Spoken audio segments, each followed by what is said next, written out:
Brood 10,000 by Teal Livingston.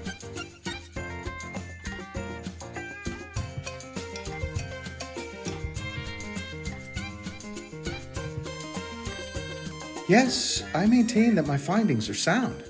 Good, replied General West, who placed his cap down upon the stainless steel table opposite the doctor and pulled up a nearby stool.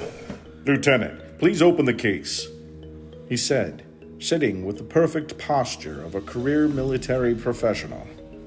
The terse lieutenant unlocked two metal clasps on both sides of the case that, when open, splayed out flat. Inside was a clear atrium divided into two distinct compartments, one housing a small white mouse nervously fidgeting about, and in the other, larger compartment, a thick leafy stem branch. Erica moved closer to the box, almost touching her celestial nose to the surface to get a better look. For a moment, maybe seconds, all sat still in the room. Dr. Knight glanced up for a moment to meet the expectant gaze of the general. He only smiled and raised one eyebrow. Erica looked down again to witness 5 giant cicadas storm up from underneath the leaves, dancing violently up and down against the clear plastic while gnashing their tiny razor-sharp teeth. General West admittedly was impressed. Dr. Knight did not flinch. She'd obviously studied enough insects not to get her panties in a bunch. Extraordinary, she breathed, slightly fogging up the plexiglass as the tremorous cicadas started humming. Lieutenant Ringman grasped a silver ball handle from atop the container, lifting up carefully the clear divider separating the two. It took only a moment for the grotesque bugs to leave Erica's gaze and launch themselves upon the clueless rodent, shredding its flesh and consuming its blood in a furious feasting frenzy of slurping delight that reminded her of Toblerone, who, when excited for a liver-flavored doggy treat, would stand firm and still with a wide-eyed, toothy grin, waiting for her command to chow down.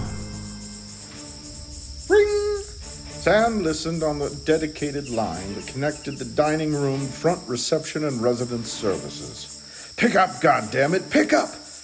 He shouted, turning incredulously to Jake and watching him fashion a makeshift bandage around Mildred's neck, made from folded paper towels and silver duct tape. Not a bad job, actually. He thought of his friend's handiwork, when an elderly voice answered. Hello? Who's this? Sam demanded. Who's this? They responded. Sam Elliott, damn it. He blurted gruffly. Millie, is that you? Why, yes, it is, Sam, she said in a high-pitched, squeaky voice that could only belong to the beloved resident of whom everyone adored. From that unusual voice box of hers, she replied matter-of-factly, How are you? In a war zone, I say. War zone. We're fighting for our lives over here at the studio. I didn't know, she replied. We're mostly safe over here. The news says we're to stay inside. We've got all the entrances and windows closed up tight. Mrs. Underwood made sure of it. She's flipped her wig, you understand. So have I, Millie, he replied brusquely and moved with the cordless to the window. Millie, can you see me? I don't know, let me check. Sam dropped a limp arm to his side, allowing the outdated phone to dangle from his fingers. He looked over at Jake and said, She didn't take the phone with her. His friend, given the frightening circumstances, paused to chuckle. Good old Millie, he replied. Sam looked across the patio into the dining atrium crawling with bugs. Millie made her way to the side door and waved as if she hadn't a care in the world. Get a grip on yourself, Sam muttered. Always calm, cool, and collect.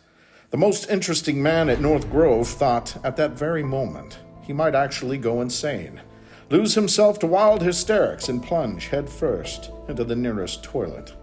Sam pointed at the phone in his hand, and Millie, understanding, scuttled away from the 3-paneled glass atrium door. Hello? She asked squeakily. Dear, it's me, Sam. I know, I was just speaking with you. Millie, listen very carefully, he instructed, and cupped his mouth over the phone. We're compromised over here. Tried to block every vent, every opening, but these buggers are still getting inside. It's only a matter of time before they overrun us. Oh my, Millie replied. Yes. Oh my. Fucking my with sugar and a cherry on top. We're coming over, and you have to open the door for us. I don't know, Sam. Mrs. Underwood specifically said we're not to open any door or any window for any reason. She said our lives depended on it, and I believe her. Did you know that Margaret down the West Wing was killed by those things? We'll be joining her shortly if you don't open that door. Millie paused a moment to think. She covered the receiver with her hand. Sam could hear muffled conversation. Hello, hello, he cried. Mr. Elliot, I understand. You can count on us, she replied confidently.